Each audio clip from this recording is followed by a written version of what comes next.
Hello दोस्तों, आज हम बात करने वाले हैं मैच नंबर 14 जो खेला गया royal challenger Bangalore versus Gujarat Titans, जिसमें गुजरात ने टॉस जीतकर पहले फील्डिंग का फैसला लिया।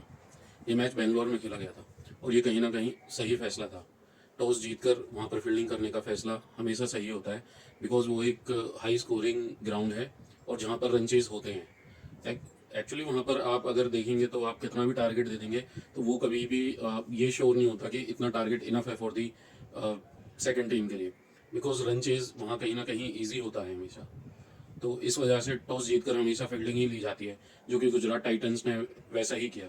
और अगर देखा जाए तो उस पिच में कुछ था नहीं, बट हाँ इनिशियली शुरू के कुछ फर्स्ट इनिंग के कुछ ओवर्स में पेसरों के लिए कुछ हेल्प थी, कुछ बॉल स्विंग हो रही थी, 7-8 ओवरों के लिए कुछ हेल्प थी। तो उसको माइंड में रख के भी गुजरात टाइटंस ने जो फील्डिंग का फैसला लिया, और वो फैसला मोहम्मद सिराज और अ, वो फैसला मोहम्मद सिराज ने बिल्कुल सही साबित किया। मोहम्मद सिराज और अरशद दोनों ने अच्छी शुरुआत करी, शुरुआती विकेट झटके, जिसमें कि अरशद ने विराट कोहली को बहुत ही जल्दी आउट कर दिया 6 रन पर। और उसके बाद मोहम्मद सिराज की outstanding bowling. Actually Mohammed Siraj के ऊपर काफ़ी प्रेशर भी था, बिकॉज वो इससे पहले रॉयल चैलेंजर बेंगलोर की तरफ से खेलते थे और रॉयल चैलेंजर बेंगलोर उनका होम ग्राउंड भी था। बट इस सीज़न बेंगलोर ने उनको नहीं चूज़ किया, और ये कहीं ना कहीं ये सिराज के ऊपर भी प्रेशर था कि उनका होम ग्राउंड था और उनको काफ़ी ज़्यादा शोर आ रहा था, पब्लिक नॉइज़ बहुत कर रही थी। बट उन्होंने अपने गेम के ऊपर फोकस किया, ना कि उस जनता के शोर को सुना। और कहीं ना कहीं बेंगलोर को ये बताया कि वो कहीं ना कहीं डिजर्व करते थे उनकी टीम में रिटेन रहने के लिए, या वापस उनकी टीम में उनको आना चाहिए था। और सिराज की आउटस्टैंडिंग बॉलिंग थी, और वन ऑफ द फैक्टर है जो उन्होंने अर्ली इतना अच्छा स्पेल निकाला। तो उसमें जो उन्होंने बताया, उन्होंने अपना फिटनेस का मेन रोल बताया। पहले उनकी फिटनेस उतनी अच्छी नहीं थी, कहीं ना कहीं उन्होंने ये चीज़ एक्सेप्ट करी, डाउन हो रही थी। तो जब वो टीम से बाहर हुए तो उसके बाद उन्होंने अपनी फिटनेस पे काम करना शुरू करा, और उसका रिजल्ट आप लोग कल देख सकते हैं। बिकॉज अगर आप देखेंगे तो मोहम्मद सिराज ने नेट्स में रॉयल चैलेंजर बैंगलोर को काफ़ी बॉलिंग कराई है। तो कहीं ना कहीं उन लोगों को प्रिडिक्ट थे कि मोहम्मद सिराज कैसी बॉल डालते हैं, बट उसके बावजूद भी उन्होंने जो अपना आउटस्टैंडिंग स्पेल डाला कल, कल वो मैन ऑफ द मैच भी रहे। तो अब मोहम्मद सिराज का बहुत अच्छा स्पेल था। आप देखेंगे कि पहले ही ओवर में अगर फिल सॉल्ट की अगर कैच भी छोड़ दी थी, जो कि बटलर जो कि बहुत अच्छे कीपर हैं इंग्लैंड के, उनसे ये एक्सपेक्टेशन नहीं रहती, बट उन्होंने बहुत ही जल्दी ये कैच ड्रॉप कर दी थी। और उसके बावजूद फिल सॉल्ट ने कुछ अच्छे शॉट्स मारे, बट उसके बावजूद भी बट वो अपनी इनिंग को बहुत ज़्यादा लंबा कन्वर्ट नहीं कर पाए। उन्होंने आई थिंक कुछ 35 के आसपास स्कोर किया और उसके बाद वो आउट हो गए। और अगर देखेंगे, सॉरी, फिल सॉल्ट ने फिर उसके बाद एक दो हिट लंबे मारे और उसके बाद उन्होंने 14 रन मारे और वो आउट हो गए। अगेन वो सिराज की ही बॉल पे आउट हुए थे। सिराज की एक बॉल पे उन्होंने सिक्स मारा और अगली बॉल पे सिराज ने फिर उनको बोल्ड मारा। सिराज की कल बॉलिंग एक्शन और रिदम देख के लग रहा था कि वो काफ़ी अच्छी टच में है। देखा जाए अरशद उनके साथ जो ओपनिंग कर रहे थे, उन्होंने भी बहुत अच्छी स्पेल करी। तो सिराज ने ओपनिंग पावर प्ले के अंदर ही बेंगलोर की 2 विकेटें ले ली थी, जिसमें कि उनका देवदत्त पाडिक्कल और फिल सॉल्ट, दोनों को ही उन्होंने बोल्ड किया। और अगर आप देखेंगे देवदत्त पाटिकल की तो बॉल ही आउटस्टैंडिंग थी। हालांकि उनकी जनरली बॉल इन स्विंग होती है, बट टप्पा खा के वो बॉल आउट स्विंग हुई थी उनकी। तो देवदत्त पाटिकल को कोई आइडिया नहीं था, कोई क्लू नहीं था कि उस बॉल को कैसे हैंडल करा जाए और किस तरीके से खेला जाए। तो वो काफ़ी अच्छी बॉल थी। तो कुल मिलाकर सिराज का आउटस्टैंडिंग स्पेल रहा। आई थिंक उन्होंने कुछ 3 विकेट देकर 19 रन दिए। तो बहुत ही अच्छा स्पेल था इस पिच के ऊपर, जहाँ की जो टारगेट है वो हाई स्कोरिंग ग्राउंड है, जहाँ की एक्सपेक्ट कर रही थी बेंगलोर की 250 के आसपास। बट रजत पाटिकल ने बाद में बताया इनिंग खत्म होने के बाद कि जब उनकी अर्ली विकेट गिर गई थी तो वो 190 के आसपास ही टारगेट देख रहे थे पावर प्ले में विकेट गिरने के बाद। बट आप ये देखिए कि बेंगलोर ने इतना टारगेट वो चीज़ नहीं बन बेंगलोर उतना टारगेट नहीं बना पाई, बिकॉज गुजरात टाइटंस ने काफ़ी अच्छी बॉलिंग कराई। और गुजरात टाइटन में अगर आप देखेंगे तो उनके बाद जो ईशांत शर्मा, जो कि एक पुरानी फैक्टर हैं, उन्होंने जितेश शर्मा को आउट किया। उसके बाद राशिद खान का कल आई थिंक बहुत ही एक्सपेंसिव रहा, उन्हें कोई विकेट भी नहीं मिली।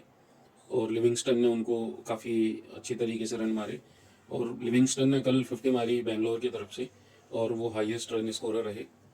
और अगेन जो हम एक्सपेक्ट करते हैं टिम डेविड से, जो स्कोर कहीं ना कहीं लग रहा था 150 के आसपास रह जाएगा, जिस हिसाब से बेंगलोर की विकेट गिरी थी, लेकिन उसके बाद भी वो टारगेट 170 169 रहा और 170 का टारगेट दिया। वो कहीं ना कहीं टिम डेविड की ही पारी की वजह से थी, जिन्होंने 18 बॉलों पे 33 रन मारे। तो कुल मिलाकर जो बेंगलोर ने टारगेट दिया था 170 रन का टारगेट दिया था गुजरात टाइटंस को, और गुजरात टाइटन ने इसको बहुत ही इजीली चेज कर दिया। आप देखेंगे कि अगर शुभमन गिल तो जल्दी आउट हो गए थे, लेकिन साई सुदर्शन मेरे ख्याल से काफ़ी अच्छे बैट्समैन हैं और वन ऑफ द फेवरेट हैं, और वो बहुत जल्द आप देखेंगे कि वो टीम इंडिया में भी आएंगे, बिकॉज उनकी कंसिस्टेंसी जो है वो काफ़ी अच्छी है। और आप देखेंगे उन्होंने हर मैच में ही रन मारे अप्रोक्सीमेट, आई थिंक पिछले दोनों मैचों में उन्होंने 50 मारी और इस मैच में 49 रन मारे। तो उनकी कंसिस्टेंसी का अभी तो कोई जवाब नहीं है किसी के पास, और वो अगर आउट होते हैं तो अपनी ही गलती से आउट होते हैं, अपनी विकेट थ्रो नहीं करते कि 2 बॉल आउट हो गई तो विकेट थ्रो कर दी, नहीं, आपको उनकी विकेट लेनी ही पड़ेगी। और अगर उसके बाद देखा जाए तो जोस बटलर नॉट आउट आए उन्होंने गुजरात टाइटंस की तरफ से हाईएस्ट रन 73 रन मारे। और जोस बटलर इससे पहले राजस्थान की तरफ से खेलते थे, और राजस्थान ने उनको क्यों रिलीज करा उसके पीछे कोई लॉजिक मुझे समझ नहीं आता। और राजस्थान की इतनी अच्छी बैलेंस टीम थी, और राजस्थान को उन्होंने सिंगल हैंडेडली कितने मैचेस जिताए हैं, बट उन्होंने रिलीज कर दिया, एंड अभी वो गुजरात के पार्ट हैं। और आप ये देखेंगे कल उन्होंने single handedly once again not out आए और मैच फिनिश करके आए हैं वो, और मैच वो जिता के आए हैं। आप देखेंगे जोस बटलर ने ऐसी बहुत पारियां खेली हुई हैं, और इस टूर्नामेंट में भी उनकी और पारी ऐसी आएंगी, जरूर आएंगी, जहां पर गुजरात टाइटंस स्ट्रगल कर रही होगी, लेकिन अकेले जोस बटलर खड़े होंगे क्रीज पर। और जो ये टारगेट है बहुत ही इजीली चेज कर दिया गुजरात टाइटंस ने। ये 170 का स्कोर 18वें ओवर में चेज कर दिया, 17.5 ओवर में चेज कर दिया, जिसमें 2 ओवर स्पेयर रह गए और वो 8 विकेट से जीत गई।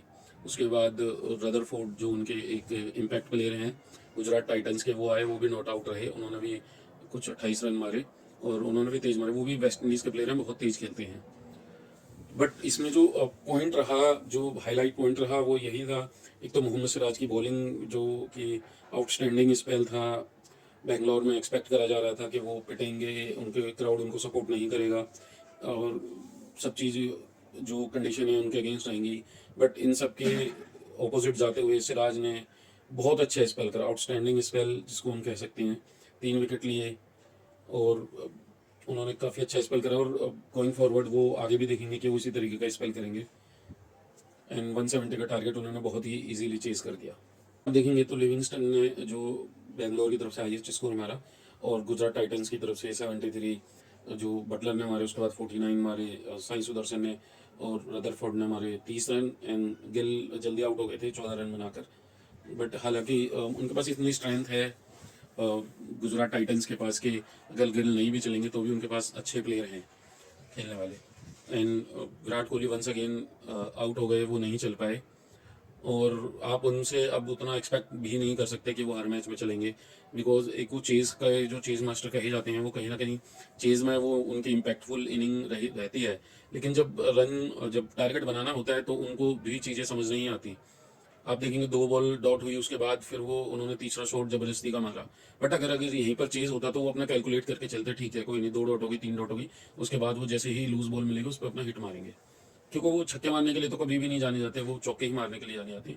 हालांकि उनकी कैच भी बहुत अच्छी पकड़ी गई, बट कहीं ना कहीं विराट कोहली से भी ये एक्सपेक्टेशन रहती है कि वो अच्छे रन मारे, बिकॉज जितनी उन्होंने स्टैंडर्ड अपने सेट कर रखे हैं उस हिसाब से अगर वो परफॉर्म नहीं करते तो वो कहीं ना कहीं उसके लिए सब उनके लिए बोलते हैं, उनको क्रिटिसाइज भी करते हैं। अगर आप देखेंगे भी तो कल उनको फील्डिंग करते टाइम उनके फिंगर में कुछ चोट भी लग गई थी, हालांकि इतनी गंभीर चोट नहीं थी, बट उस एट अ टाइम उनको काफ़ी ज़्यादा पेन हुआ था उस चोट के रिगार्डिंग।